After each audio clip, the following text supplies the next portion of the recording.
All right, welcome back. We're here in section 7.2, and we're going to talk about a class of functions called piecewise functions. And I want to start with an example.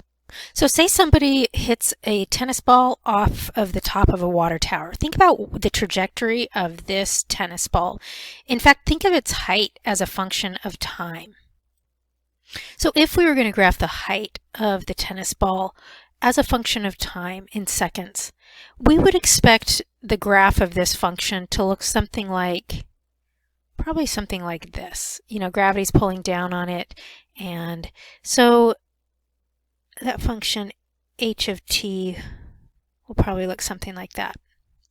And that's just because this tennis ball, as time goes on, it is going to fall to the ground. Okay, but say that actually right in the middle of its trajectory down, right about here, a bird swoops in and catches it in its mouth and flies off with the tennis ball. So the bird swoops in, and right about here, he grabs it in his mouth, and then the bird flies off with the tennis ball in its mouth. And just keeps on flying kind of in its straight pattern. Well, that definitely changes the height of the tennis ball as a function of time, right? I mean, right about where the bird grabs it, it's going to look, this function is going to start going like this. So this is an example of a piecewise function where for part of the function it's behaving one way, it's following a certain path. You could probably even find the formula for this. And then at a very distinct point, it starts following a different pattern. This would be a piecewise function where we have this beginning part where it's just following, and then the piece where the bird takes off with it. So this type of situation happens all the time, right? I mean, situations change. Like if you thought of time and like endorsements of a professional athlete, you know, maybe this athlete is really gaining in popularity, and then right about here, somebody finds out that, you know, some terrible news about being caught in some bad situation, I don't know what, and the endorsements just go like, you know, to zero probably.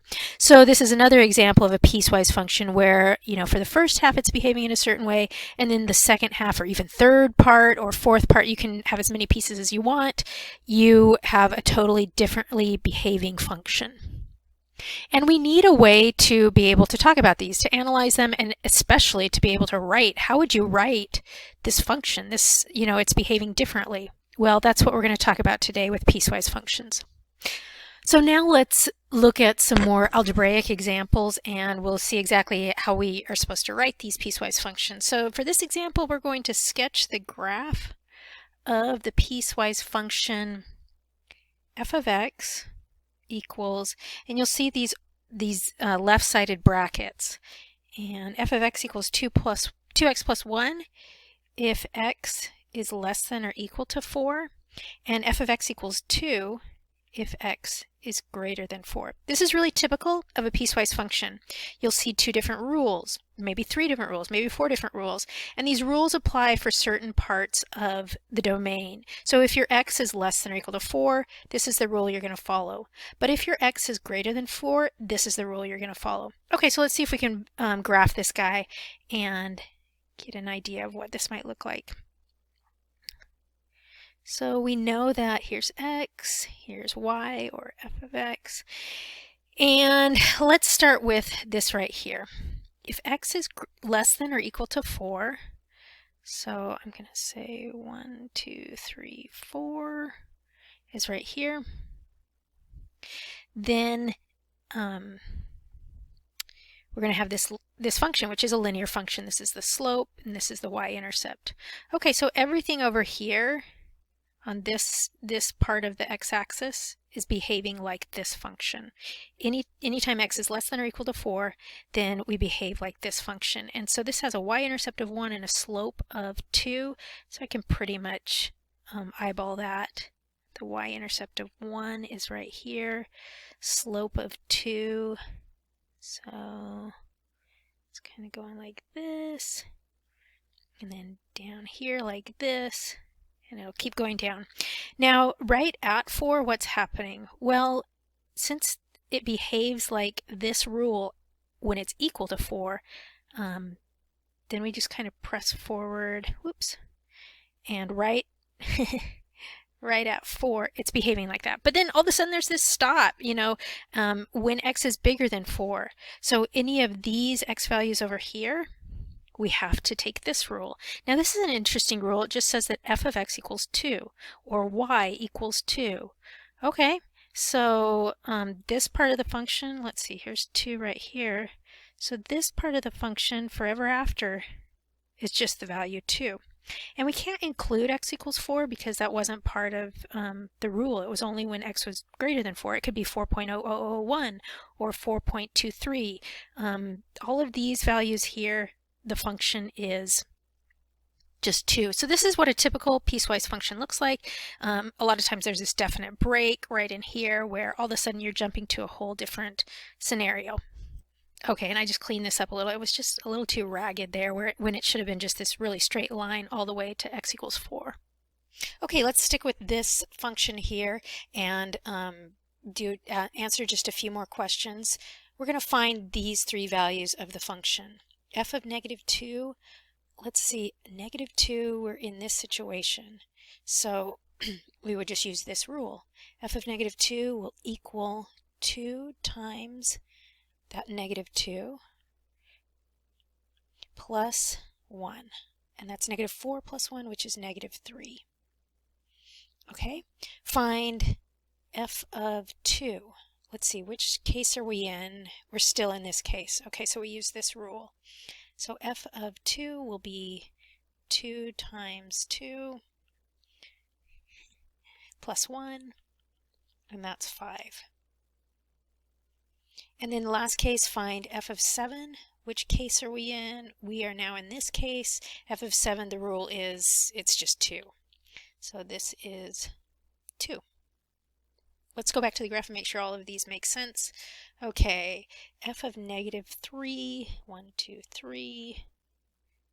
No, sorry, f of negative 2, 1, 2. That's realistic that that could be negative 3. F of 2.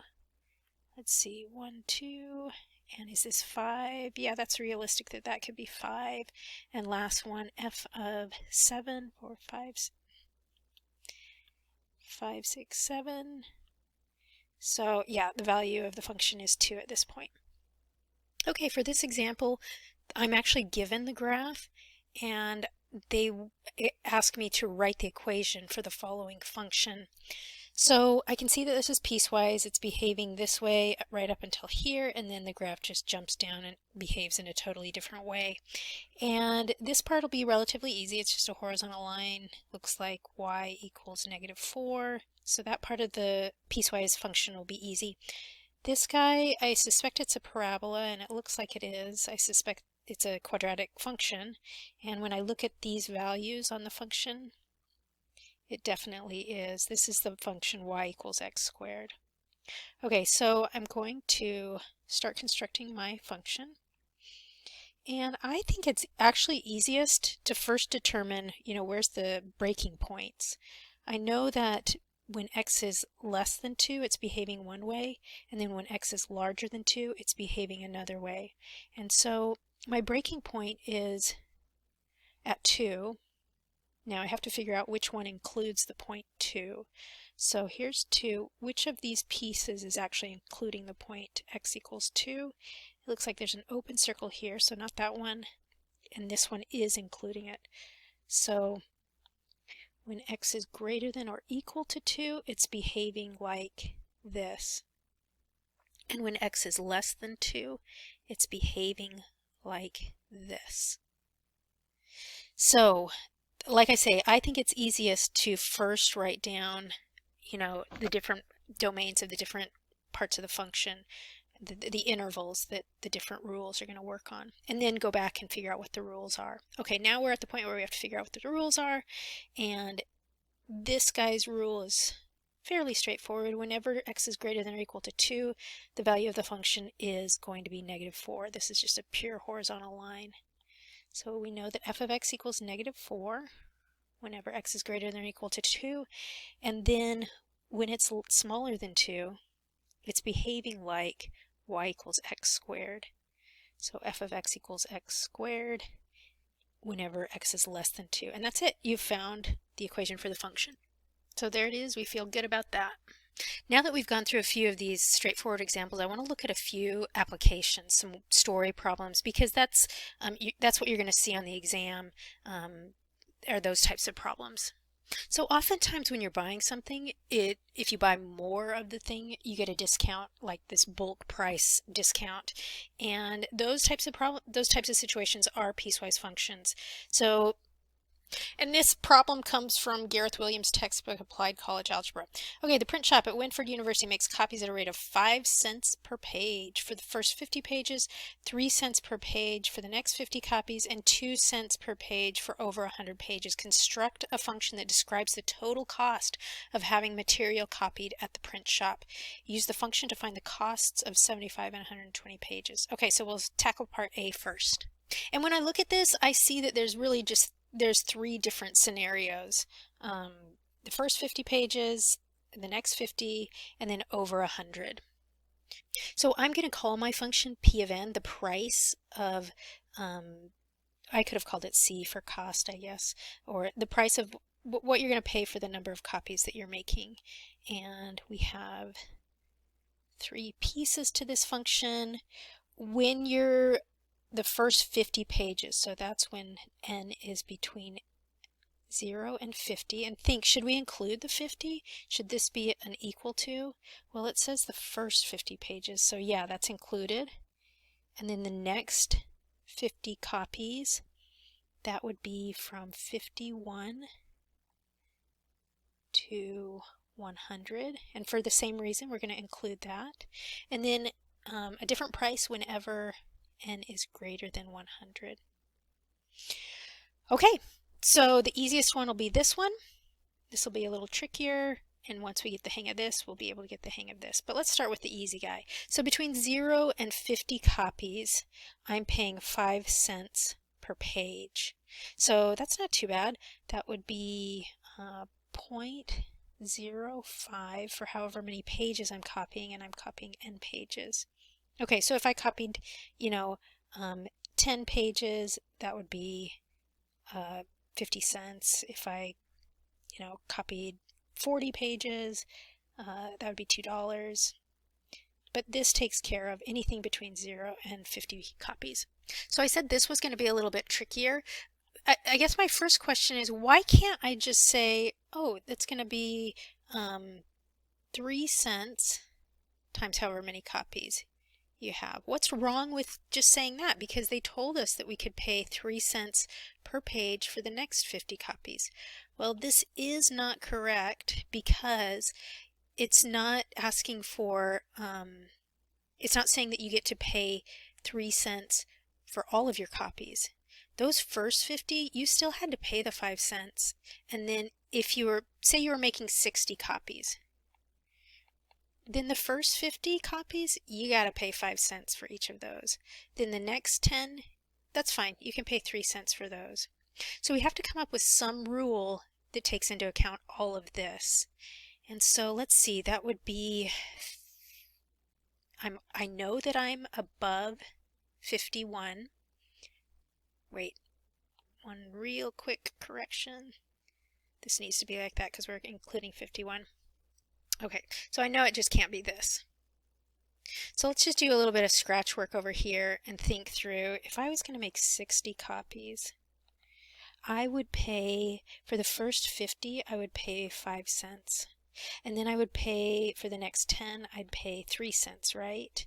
Okay, so 50 times 5 cents is $2.50, plus 30 cents is $2.80. Okay, say that I was going to do 80 copies. This is just helping me figure out how I'm going to construct this rule here. If I have 80 copies, the first 50, I still got to pay 5 cents each.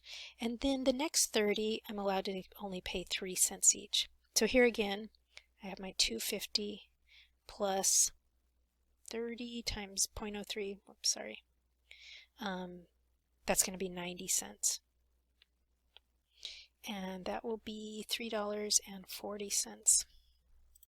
So I'm starting to see when I'm in this situation of being between 51 and 100 copies that I will definitely have a fixed price for those first 50 copies. I'm going to pay $2.50 for my first 50 copies. And then it's sort of a variable price after that. It's 3 cents times however many copies over 50 that I have. And that's what I have to describe algebraically.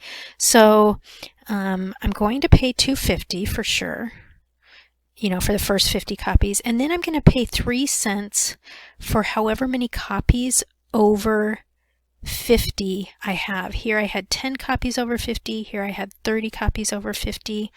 So if I have an n that's between these two numbers, like I could have 79, I could have 92, how do I express that here? Well, these guys you just shed off the first 50, right? Shed off the first 50 because they're taken care of right here. So whatever n is, you want to take off the first 50. Okay, and so this will be the rule for copies between, if I have a total copy order where the pages are between 51 and 100. And I actually can clean this up a little bit if I wanted to. I could, distribute this 0.03 through and then combine some constant terms. It's not that big a deal. I'm going to keep it just like this so we remember where things are coming from. Okay, awesome. I have my rule for this middle part, and that was really the hardest part of the problem because now I kind of know the method I need to go through to find the rule for this guy. Kind of same story. I'm just going to look at a few different cases and see what jumps out as what should be the rule. So I'm going to move this guy over. We're kind of done with him. That was for the middle part. And now let's think of some numbers that are larger than, say that we need to make 110 copies. Okay, for the first 50, I'm going to pay 5 cents. Then for the next 50, I'm going to pay 3 cents. And then I've got 10 left over that I get to pay just 2 cents for. And that will equal 250 plus 150 plus 10 times 2 cents is 20 cents, which is, let's see, this is this is $4.20 altogether. So those first 100 copies cost me $4. And then there was this sort of variable amount after that. And that's how it's always going to be. If you wanted to do like 270 copies, first 50, you're going to pay those 5 cents. The next 50, you're going to pay the 3 cents. And then you're going to pay 170 copies at 2 cents. So this is still and always will be $4. And then this part is, let's see, that would be $3.40. So total would be $7.40. Okay, so I'm starting to see how this should go. I know that I have to pay $4 for the first 100 copies. After that, I'm just going to pay 2 cents, and I can't let this be n. This is going to be the most common mistake that students make, is they'll just say, oh, it's 2 cents times n. No, because you're not paying 2 cents for all those first 100 copies. You've already paid for them in the $4. You're only paying 2 cents for anything over 100, and so you need to say that this is going to be n. Take off the first 100. You've already paid for them in this $4. Okay, this is it. This is the piecewise function. So we've pretty much answered their Part A. We've constructed a function that describes the total cost of having material copied at the print shop. And I want you to remember what we went through. For these second two rules, we really had to look at some concrete examples. I've been teaching math several years, and I've been a math student for several years, and even I still had to go back and think, okay, now how does this go? So never underestimate the power of just looking at concrete examples to start getting a feel for how the general rules should be. We had to look at a few concrete examples to realize, oh, there's always going to be that $2.50, or down here, oh, there's always going to be that $4 for the first 100, and then there's this variable amount, and no, we can't take just n, we have to subtract off the 50. So don't don't feel like you have to right off the bat write the rule. Look at some concrete examples and try to, from that, deduce what the rules should be. Okay, last part of the problem, we are going to actually find the cost of having 75 pages copied and 120 pages copied. And so we're looking for P of 75. If we want P of 75, which of these cases are we in? We're definitely in this case, and all we have to do is use this rule. We've already done the work, so we just really have to plug in what we want in here. Okay, P of 75 should be 250 plus 0.03 times n. What is n? N is our input. It's just 75. We don't have to do anything fancy here. It's just 75. We've already done the fancy stuff by coming up with the formula. Okay, this is 250 plus 3 times 25, and that's 250 plus 75 cents, which will be a whopping $3.25. P of 120. Okay, now which case are we in? This case, or this case? Well, our input is greater than 100, so we want to use this case. And so P of 120 will be $4 plus 0.02. And again, I don't have to even some computer could do this. You don't have to think through this because we already have the rule. We've already done all the work for the rule. We simply have to put in 120 for our n. And so 120 is our n minus 100. And we just figure this out. $4 plus 0.02 times 20 is $4 plus 40 cents. That's going to be $4.40 for the 120 copies. So they asked us to construct the function. We did that here. Then they asked us to find certain values of the function, and that's what we did here. Definitely this part was the hardest part, but I hope you reflect on these rules here, because this is typical of what you will see in applications with piecewise functions.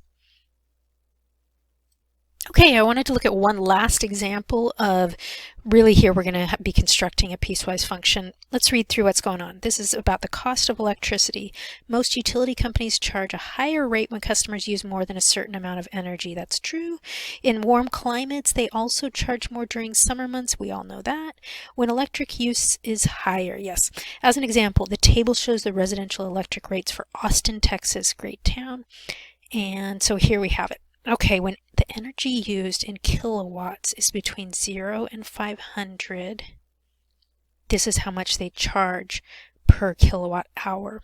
Okay, so if we stay under 500, it's just like this straight shot. But as soon as you go over 500, and it depends on if you're May to October or November to April, you're going to get dinged a little bit more. Okay, the first thing they ask us to do is derive a formula for the piecewise function E of k that models the energy cost per kilowatt hour used from May to October. Okay, so we're going to basically ignore this for a minute, and we're just focusing on this guy right here. And it is somewhat similar to the last example we looked at. So we are going to come up with the formula for E of k. This is how many kilowatt hours we're using, and this is the cost for the electricity. Now, how many pieces should we have? Should we have 2 or 3?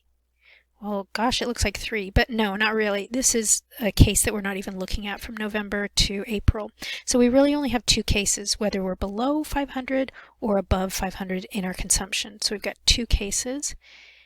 And like with piecewise function, I always like to start by saying, the interval over which the rule applies. So these are the 2 rules. And we're remembering that this is happening for May to October. That's what this function is doing. We're not even taking into consideration the others. Okay, so like the last example, this guy's easy to come up with a formula for this. It's just going to be that 0.058 And remember that this is how much they're charging us per kilowatt hours. So if I had 2 kilowatt hours, I'd have to multiply this by 2. If I had 20 kilowatt hours, I'd have to multiply this by 20. So however many kilowatt hours I have, I multiply it by that 0.058 cents. So it's not even 5 cents. It's like teeny tiny piece of a cent. Okay. Okay, so I'm just going to double check myself. Like, think if I only used 400 kilowatts, then I would take this 400 and multiply it by this number here, and that would tell me the energy charge, the amount of money per kilowatt hour that I would be paying. And that's straightforward, that's it. Now I have to think of, okay, well, what if I actually am sort of extravagant and I use 600 kilowatts between May and October, those summer months? Then I'm going to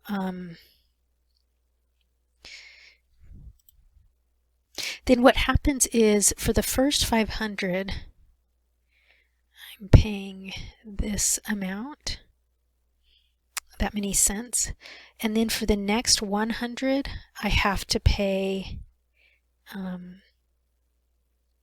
no, I was wrong, these are actual cents now that I see the dollar sign. Okay, 100 times 10 cents. So those last 100 are more expensive. You know, it's the opposite of the copy problem. The more energy you use, the more you're going to pay for it. The first 500, you know, they cut me a deal. I'm only going to pay a little less than 6 cents. But the next 100, I got to pay 10 cents for those guys. Okay. And this part of it comes out to be $29. And then 100 times 10 cents is going to be $10 for a total of $39 per kilowatt hours. So for those 600 kilowatts, that's what I'm paying. I still don't feel like I have a total grasp on what I'm going to put in here. I have some ideas, but let's do just one more example. Let's say that I used 972 kilowatts. Then what I'm going to pay for, and I should say it's really the energy cost for these things. And it will be, again, the first 500, I'm just paying that 5.8 cents. And then what have I got left over? It looks like I should have 472 more kilowatts that I got to pay the more expensive, that 10 cents. Okay, there's no change here. This is still going to be 29. 29 plus 47.20. And when I add those together, I'm going to get 76.20. So that's how much I'm going to be paying. That's the energy charge. At this point, I'm starting to see how this rule needs to happen. I always have a charge of $29 for that first 500 kilowatts, and then it's just dependent on how many extras I have above 500. I need to multiply those by 10 cents. So just like we were doing in the last example, I've got my fixed 29 for the first 500 kilowatts, and then I'm going to add 10 cents, not times K, but how about K minus 500? I don't need to pay for the first 500 again. I just need to pay for anything over 500 at this rate, and this is the function here. Okay, good. I feel good about what we've done. We've determined the formula for that cost for the months between May and October. And now let's go ahead and answer this question B. Evaluate E of 450 for a customer in the month of August. That's going to be a piece of cake because that's like the first case. So let's see, E of 450. And is August in these months? Yep, it is. Okay, so E of 450 will be, okay, which case are we in? We are in this case. So that's really easy. We just have to multiply it by 0.058 times 450. And that's 0.058 times 450 is $26.10 per kilowatt hour. Okay, and we're actually going to end it there. The next two problems are identical, except you're just using this other data point. So we've gotten some good practice with piecewise functions. The big test is going to be, being able to construct them given some data, and you'll be good at that. We've seen some a couple good examples, and you'll get some good practice with that in the classwork.